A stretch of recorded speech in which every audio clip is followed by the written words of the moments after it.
मोहित ने घर आकर अपने माता पिता की ऐसी हालत देखी तो उसके होश उड़ गए। उसने किटी पार्टी से लौटी अपनी पत्नी के एक जोरदार थप्पड़ जड़ दिया। तुम्हारी हिम्मत कैसे हुई मेरे मम्मी पापा के साथ ऐसा करने की? यह घर उनके बेटे का है, तुम इसे कोई दहेज में नहीं लेकर आई हो। मोहित ने रेखा के ऊपर चिल्लाते हुए कहा, मुझे लगा था कि कुछ दिनों में तुम मेरे पापा मम्मी को अपने माता पिता की तरह प्यार सम्मान दोगी, क्योंकि हर रिश्ते को समझने में वक्त लगता है। लेकिन तुमने तो मेरे बाद मेरे माँ पापा की हालत नौकरों से भी ज़्यादा बद से बदतर कर दी। उनसे तुमने एक एक दाने का हिसाब मांगा, उनकी बेइज्जती की। वह अपने बेटे की कमाई खाते हैं, तुम्हारे बाप की नहीं। समझी तुम? अपना सामान बांधो और चलती बनो यहाँ से। मोहित ने तमक कर कहा। मोहित अपने माता पिता से हाथ जोड़कर माफ़ी मांगने लगा और वो दिन याद करने लगा जब वह अपने माता पिता को अपने साथ शहर लेकर आया था। एक दिन माँ की तबीयत बहुत ज़्यादा खराब हो गई थी। उसकी माँ को हार्ट अटैक आया था, तो वर्मा जी ने पड़ोसी की मदद से उन्हें अस्पताल में दाखिल करवाया था। डॉक्टर ने उनके इलाज के लिए एक काफ़ी मोटी रकम मांगी थी, लेकिन वर्मा जी के पास इतने पैसे नहीं थे कि वह सारे पैसे जमा कर इलाज करा पाते। उन्होंने अपने बेटे मोहित को फ़ोन किया। हेलो बेटा मोहित, मैं पापा बोल रहा हूँ, तुम्हारी माँ को हार्ट अटैक आया है। यह सुनकर मोहित सुन सा रह गया और भावुक होकर बोला, कैसे, कब आया पापा, और आपने मुझे क्यों नहीं बताया? बेटा आज सुबह ही आया है, तुम कुछ पैसे भेज दो बस।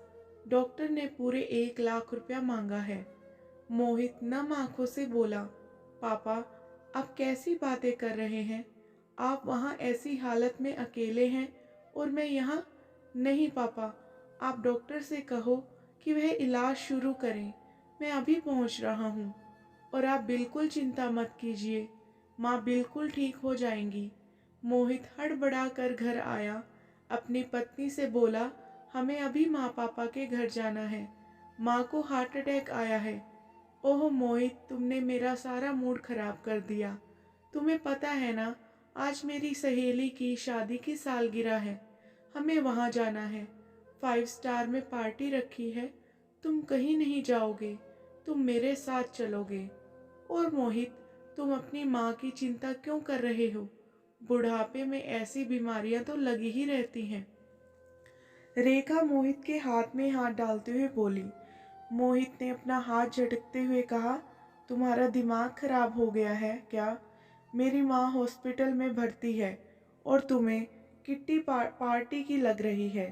तुम्हें नहीं जाना तो मत जाओ, लेकिन मैं अपने पापा को इस हालत में अकेले नहीं छोड़ सकता, समझी तुम? मोहित ने तुरंत फ्लाइट पकड़ी और सीधे हॉस्पिटल पहुंचा। अपने पापा को दूर से देखकर दौड़कर उन्हें गले लगा लिया। वर्मा जी बेटे के गले लगकर रोते हुए बोले, बेटा देखो तो तुम्हारी माँ की क्या हालत हो गई है। पापा मैं आ गया हूँ ना, अब सब ठीक हो जाएगा। और मोहित ने अपने पिता के आंसू पोंछे और उन्हें एक चेयर पर बैठा दिया।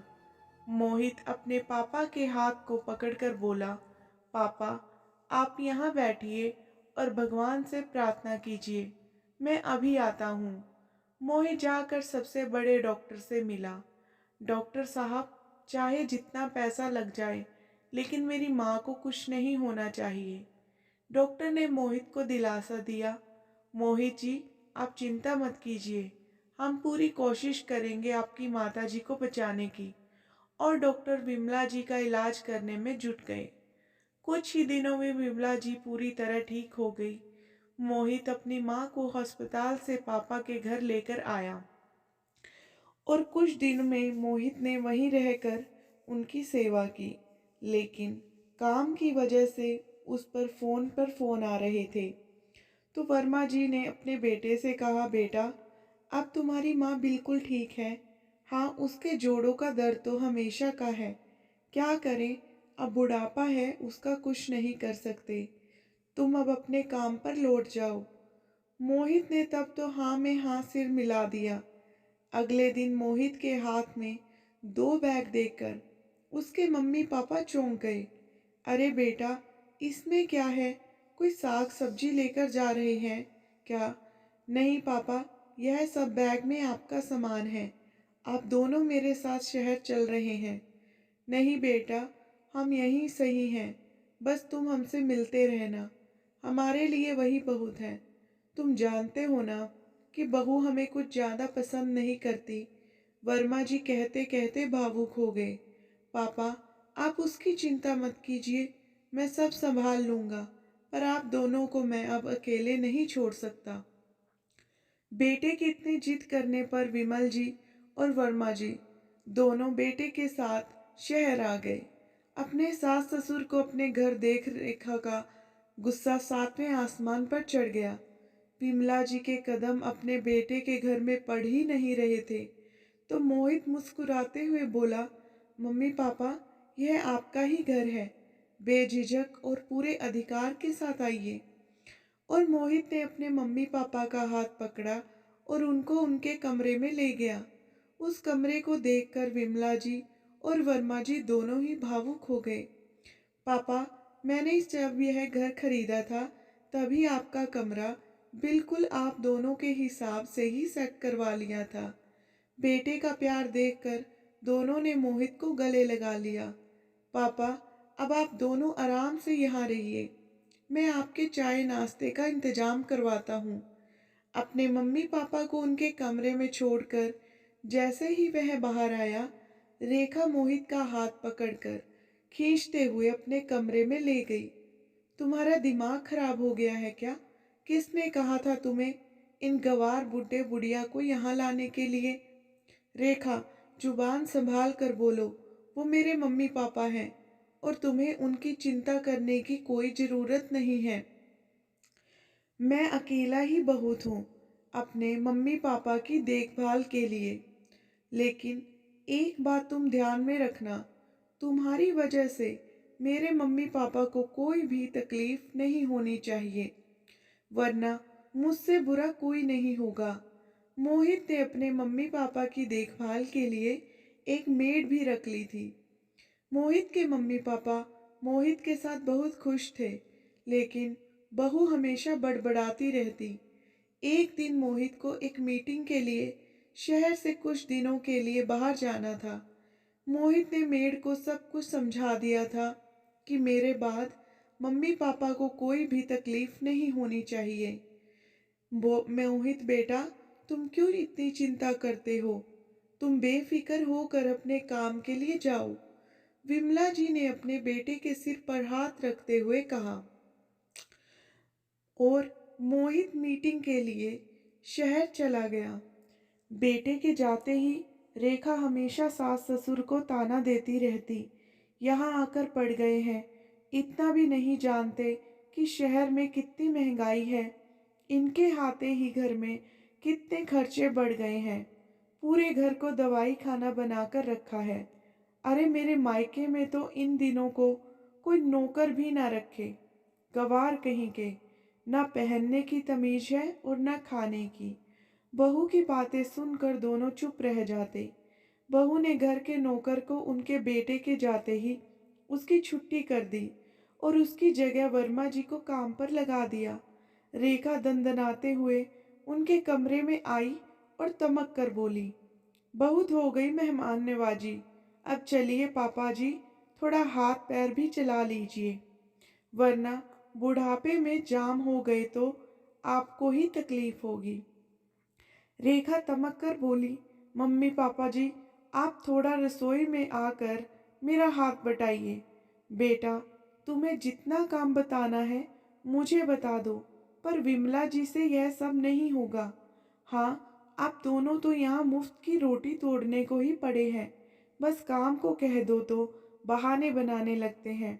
रेखा मन ही मन कुछ बुदबुदाते हुए बोली, यह पकड़िए थैला और सब्जी लेकर आइए, और हाँ, सब्जी लाकर रसोई में धोकर रख देना। मिश्रा जी ने थैला पकड़ा और सब्जी लाने चले गए और लाकर उन्हें रसोई में रख दी। बेटा, मैंने सब्जी रसोई में धोकर रख दी है। सुबह सुबह सब्जी लाने और धोने में हाथ पैर सुन्न हो गए। 2 कप चाय बना दो बेटा। मैं आपकी नौकरानी नहीं हूँ जो आप मुझे ऑर्डर दे रहे हैं। सब्जी लाकर आपने कोई एहसान नहीं किया है। यहाँ रहेंगे तो काम भी करना पड़ेगा। जाइए और खुद बना लीजिए। बहू ने एकदम से तमक कर कहा और अपनी चाय लेकर कमरे में चली गई। वर्मा जी ने 2 कप चाय बनाई और खुद लेकर अपने कमरे में चले गए। यह देखकर विमला जी की आंखों में आंसू आ गए, क्योंकि उन्होंने बहू की सारी बातें सुन ली थी। अरे विमला, तुम चाय पियो और सब भूल जाओ। हमारा बेटा हमारे साथ है, तो हमें चिंता करने की कोई भी जरूरत नहीं है। विमला जी ने अपने आंसू पोंछे और दोनों चाय पीने लगे। दोपहर को रसोई में जाकर देखा तो बहू ने खाना भी नहीं बनाया, तो वर्मा जी ने खुद ही खाना बनाया और विमला जी को भी खिलाया। विमला जी से अब कोई काम नहीं होता था, क्योंकि उनके हाथ और पैर अब ज़्यादा ही दर्द करने लगे थे। बहू कमरे में से बाहर आई तो अकड़ कर बोली, यह क्या है? आप लोगों को जरा भी तमीज नहीं है। पूरी रसोई फैला रखी है, गवार कहीं के। मुझे पूरी रसोई साफ चाहिए। जब से आए हैं एक भी काम को हाथ नहीं लगाया। वर्मा जी बोले, बेटा तुम चिंता मत करो, मैं खुद रसोई और बर्तन दोनों साफ कर दूंगा। इतना कह बहू वहां से चली गई। बेचारे वर्मा जी ने सारी रसोई और बर्तन साफ किए। कुछ खाना दोपहर का ही बच गया था, तो शाम को वही खाकर सो भी गई। बेटा माँ बाप का हाल पूछने के लिए रोज सुबह शाम फोन किया करता था, मगर वर्मा जी और विमला जी अपने बेटे से बहू की कुछ भी शिकायत नहीं करते थे। अगली सुबह बहू 200 रुपये सब्जी लाने के लिए देते हुए बोली, सारी सब्जी का हिसाब पर्चे पर लिखवा कर लाना। वर्मा जी चुपचाप थैला लेकर चले गए। सब्जी वाले ने वर्मा जी का थैला पकड़ा दिया। अच्छा भाई, एक काम करो, एक कागज पर हिसाब लिख देना। अच्छा बाबू जी कहते हुए सब्जी वाले ने पास रखे कागज के एक टुकड़े पर सारी सब्जी के दाम लिखकर बाबूजी को पकड़ा दिए। वर्मा जी सोचने लगे, चलो अच्छा है, सारी सब्जी का दाम और वजन पेपर पर लिखा है, तो बहू को कोई शक भी नहीं होगा। बेचारे बाबूजी, इस कड़कड़ाती ठंड में सब्जी लाते हुए हालत खराब हो गई थी उनकी। रास्ते में उन्होंने एक चाय की दुकान देखी, तो वहां रुककर उन्होंने 10 रुपए की चाय पी ली। थोड़ी देर पास जल रही आग पर अपने हाथ से पैर सेके और बेचारे फिर चल दिए सब्जी का थैला लेकर। ठंड इतनी कि ऐसा लग रहा था जैसे हाथ पैर ही कटे जा रहे हों। जैसे तैसे बेचारे बाबूजी घर पहुंचे। रसोई में सब्जी धोकर रख दी। बहू सब्जी आ गई है, लेकिन बहू अभी सोकर ही नहीं उठी थी, शायद दोबारा सो गई थी। उन्होंने खुद ही 2 कप चाय बनाई और अपने कमरे में चले गए। थोड़ी देर बाद बहू के चिल्लाने की आवाज आई। मुझे पता था, चोरी तो इन जैसे लोगों के खून में ही बसी होती है। बाबूजी सब्जी में से 10 रुपए बचे थे, वह कहाँ चले गए?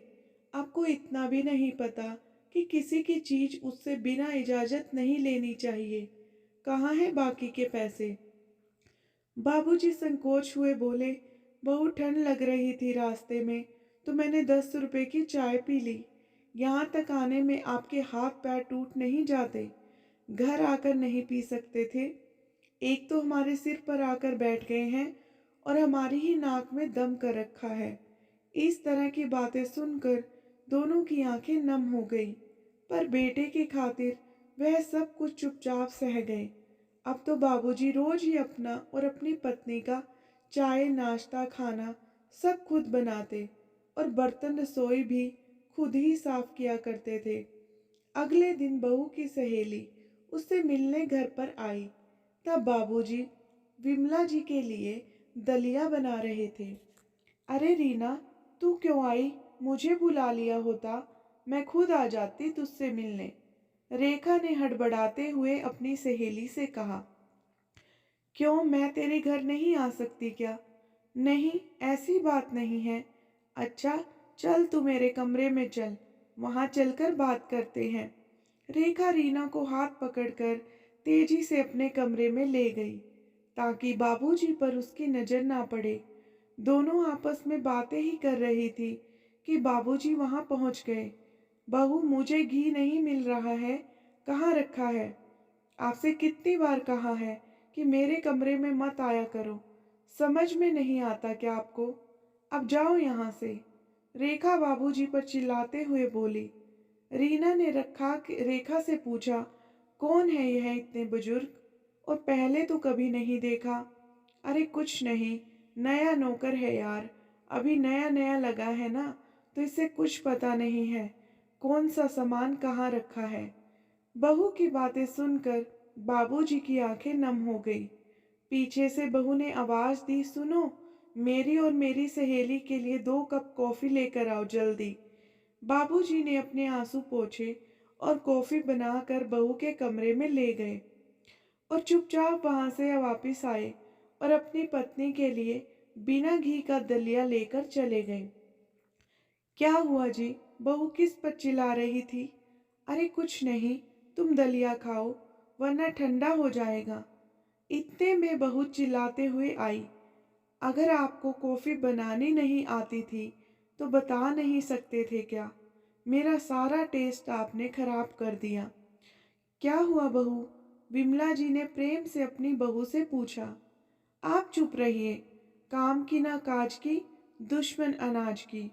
अभी मैं बाहर जा रही हूँ अपनी सहेली के साथ, आप लोगों को तो मैं आकर बताती हूँ। और हाँ, मेरे आने से पहले घर पूरा साफ हो जाना चाहिए। इतना कह बहू अपनी सहेली के साथ बाहर निकल गई। बहू की बातें सुनकर विमला जी रोने लगी। अरे विमला, तुम बात बात पर रोया मत करो। देखो, अगर मैं थोड़ा बहुत घर का काम भी कर लेता हूँ तो इसमें क्या बुरा है? तुम ही तो कहती थी कि आदमी के हाथ पैर चलते रहने चाहिए, वरना उसका शरीर जाम हो जाता है और ऊपर से 100 बीमारियां और लग जाती हैं। बाबूजी ने विमला जी के आंसू पोंछे और उन्हें कंबल उड़ाकर आराम करने के लिए बोल दिया और खुद रसोई में बर्तन साफ करने लगे। थोड़ी देर में मम्मी, पापा, कहाँ हो आप? देखो, मैं आप तुम्हारे के लिए क्या लेकर आया हूँ।